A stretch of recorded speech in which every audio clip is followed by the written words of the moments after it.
South ఇండియాలోనే అతి తక్కువ ధరలకి రత్నాలనందించే ఏకైక సంస్థ 6JVR. దేశంలోనే అతిపెద్ద క్రికెట్ స్టేడియాన్ని నిర్మించేందుకు ఆంధ్రప్రదేశ్ సన్నద్ధం అవుతుంది. ప్రధానంగా ఆంధ్ర క్రికెట్ అసోసియేషన్ ఒక ప్రణాళిక ప్రకారం ప్రస్తుతం దేశంలో ఉన్నటువంటి స్టేడియంల అన్నిటిపైన అధ్యయనం చేస్తుంది. అమరావతి నగర నిర్మాణం జరుగుతున్నటువంటి సందర్భంగా అమరావతిలోనే అతిపెద్ద స్టేడియంని నిర్మించాలని ఆంధ్ర క్రికెట్ అసోసియేషన్ ఆశిస్తోంది. ప్రస్తుతం మంగళగిరిలో క్రికెట్ స్టేడియం నిర్మాణం జరుగుతుంది. అంటే గతంలోనే 2017-18లోనే మంగళగిరిలో క్రికెట్ స్టేడియం నిర్మాణం ప్రారంభమైంది. కేవలం 40 కోట్ల రూపాయల వ్యయంతో ప్రారంభించినటువంటి ఈ స్టేడియం నిర్మాణం ప్రభుత్వం మారిన తర్వాత 2019 తర్వాత పూర్తిగా చతికిలు పడింది. ఒకసారి మనం ఆ దృశ్యాలను కనుక చూస్తే, ఇప్పుడు మీరు చూస్తున్నది అమరావతి క్రికెట్ స్టేడియంకి సంబంధించినటువంటి ఇమేజెస్ ఇవి.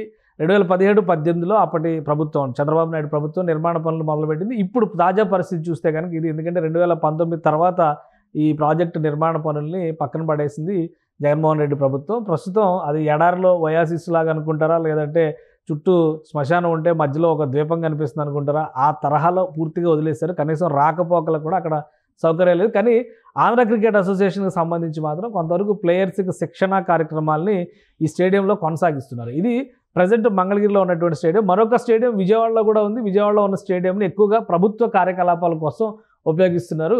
సో అది కూడా క్రికెట్ గ్యాలరీ ఉన్నటువంటి స్టేడియం, ఇందిరాగాంధీ మున్సిపల్ గ్రౌండ్కి సంబంధించినటువంటి స్టేడియం. అయితే ఇప్పుడు తాజాగా విజయవాడ ఎంపీ కేశినేని శివనాథ్, అలానే ఆంధ్ర క్రికెట్ అసోసియేషన్ ప్రెసిడెంట్ కూడా ఆయన ఏపీ సీఎంకి ఇప్పటికే విజ్ఞప్తి చేసినట్టుగా చెప్పారు. క్రికెట్ అసోసియేషన్ తరఫున దేశంలోనే అతిపెద్ద స్టేడియంని నిర్మించేందుకు ప్రణాళికలు సిద్ధం చేశారు. 800 కోట్ల రూపాయల వ్యయంతో ఈ భారీ స్టేడియం నిర్మించాలనేది ఆంధ్ర క్రికెట్ అసోసియేషన్ ఆలోచన. కేంద్రం నుంచి లేదా బీసీసీఐ నుంచి దీనికోసం నిధులు అడిగేటువంటి అవకాశం ఉంది. అలానే ఏపీలో అనేక మంది ఔత్సాహికులు క్రికెట్ ప్రోత్సహించేందుకు డొనేషన్స్ ఇవ్వడానికి కూడా సిద్ధంగా ఉన్నారని శివనాథ్ చెప్తున్నారు. ఈ నేపథ్యంలో రాష్ట్ర ప్రభుత్వానికి ఒక విజ్ఞప్తి చేశారు. అమరావతిలో స్పోర్ట్స్ సిటీగా డిజిగ్నేట్ చేసినటువంటి ప్రాంతంలో 60 ఎకరాల భూమిని కేటాయిస్తే ఆ 60 ఎకరాల భూమితో అక్కడ క్రికెట్ స్టేడియంని నిర్మించాలనేటువంటి ఆలోచన చేస్తున్నారు. ఈ 60 ఎకరాల ల్యాండ్ని ప్రభుత్వం ఎప్పుడు తమకు కేటాయిస్తే అప్పుడు ఈ పనులు మొదలుపెట్టేందుకు ప్రణాళికల్ని సిద్ధం చేసుకున్నట్టుగా కేశినేని శివనాథ్ చెప్తారు. 60 ఎకరాల్లో 800 కోట్ల రూపాయలతో కనీసం 1,25,000 మందికి తగ్గకుండా సీటింగ్ కెపాసిటీతో ప్రణాళికల్ని సిద్ధం చేస్తున్నట్టుగా శివనాథ్ చెప్తున్నారు. అలానే 2029కి జాతీయ క్రీడల్ని ఆంధ్రప్రదేశ్లో నిర్వహించేందుకు ఏపీ తరఫున శివనాథ్ అలానే క్రికెట్ అసోసియేషన్ కూడా ప్రయత్నాలు చేస్తున్నట్టుగా ఆయన చెప్తున్నారు. దీనికి తోడు పెద్ద ఎత్తున ఆంధ్రప్రదేశ్లో క్రికెట్ని ప్రోత్సహించేందుకు రాష్ట్రంలో 3 అకాడమీలు ఏర్పాటు చేసేందుకు ఆంధ్ర క్రికెట్ అసోసియేషన్ ప్రణాళికల్ని సిద్ధం చేస్తుంది. ఒకటి రాయలసీమలో ప్రత్యేకమైనటువంటి క్రికెట్ అకాడమీ, విజయవాడలో ఆల్రెడీ ఉన్నటువంటి క్రికెట్ అకాడమీ, ఉత్తరాంధ్రలో మరొక క్రికెట్ అకాడమీ ఉంటుంది. ఈ 3 అకాడమీల ద్వారా శిక్షణ ఇవ్వడం 2029 నాటికి ఏపీ నుంచి కనీసం 15 మంది క్రీడాకారులు ఐపీఎల్కి సెలెక్ట్ అయ్యే విధంగా ప్రణాళికలను సిద్ధం చేసినట్టుగా చెప్తున్నారు Kesineni Sivanath, Andhra cricket association president. అలానే రాబిన్ సింగ్ ఆల్రౌండర్గా పాపులర్ అయినటువంటి వ్యక్తి, ఒకప్పుడు ఇండియన్ టీంకి రిప్రజెంట్ చేసినటువంటి ఆల్రౌండర్ రాబిన్ సింగ్ని ఇన్వైట్ చేస్తున్నారు ఏపీకి.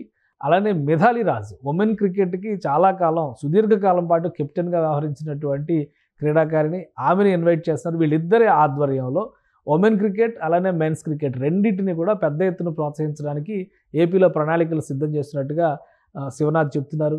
అలానే క్రికెట్ అసోసియేషన్కి సంబంధించి క్రికెట్ స్టేడియం నిర్మాణానికి సంబంధించి అమరావతి ప్రాంతంలో స్పోర్ట్స్ సిటీగా పరిగణించినటువంటి ప్రదేశంలో 60 ఎకరాల భూమిని అతి త్వరలోనే ప్రభుత్వం కేటాయిస్తుందని చెప్తున్నారు. దీనికి సంబంధించినటువంటి అప్రూవల్స్కి ప్రతిపాదనలు కూడా బీసీసీఐకి ఇప్పటికే పంపించారు. దేశంలో అతిపెద్ద క్రికెట్ అకాడమీ, క్రికెట్ స్టేడియం కనుక చూస్తే అహ్మదాబాద్లో ఉంది. దీని అంచనాల ప్రకారం 1,10,000 సీటింగ్ కెపాసిటీ అంటున్నారు. అయితే అక్కడ రికార్డ్స్ ప్రకారం చూస్తే కనుక 1,30,000 వరకు చూపిస్తున్నటువంటి పరిస్థితి ఉంది.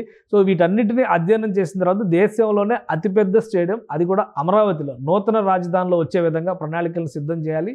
3 ఏళ్లలో ఈ స్టేడియం నిర్మాణానికి కావాల్సినటువంటి ప్రణాళికను కూడా రెడీ చేసుకున్నట్టుగా ఆంధ్ర క్రికెట్ అసోసియేషన్ ప్రెసిడెంట్ చెప్తున్నారు. అంటే రాబోయేటువంటి రోజుల్లో ఆంధ్రప్రదేశ్లో క్రీడలకి పెద్ద ఎత్తున ప్రోత్సాహం రావడం, ముఖ్యంగా అమరావతి, మంగళగిరి, విజయవాడ ఈ పరిసర ప్రాంతాల్లోనే 3 ప్రధానమైనటువంటి స్టేడియంలు కనిపించేటువంటి ఛాన్సెస్ ఉన్నాయి. ఇక దేశంలోనే అతిపెద్ద క్రికెట్ స్టేడియం కూడా అమరావతి వేదిక అయ్యేటువంటి అవకాశాలు ఉంటాయి. ఫండింగ్ విషయంలో 800 కోట్లు అనేది ఒక భారీ బడ్జెట్తో కూడినటువంటి ప్రతిపాదన.